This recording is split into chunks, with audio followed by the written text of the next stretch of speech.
مغرب اتنا نظر، یہ جو قرآن کو جلاتے ہیں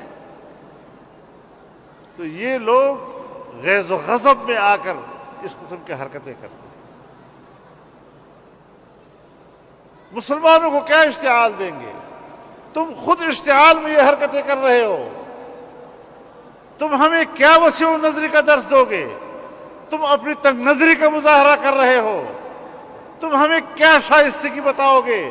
تم اپنی غلاظت اور خباثت کا مظاہرہ کر رہے ہو۔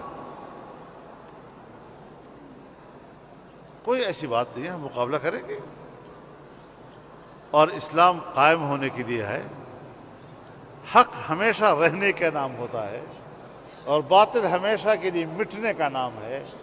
سو تم ہمیشہ کے لیے مٹنے والے ہو اور ہم ہمیشہ کے لیے قائم رہنے والے ہیں انشاءاللہ۔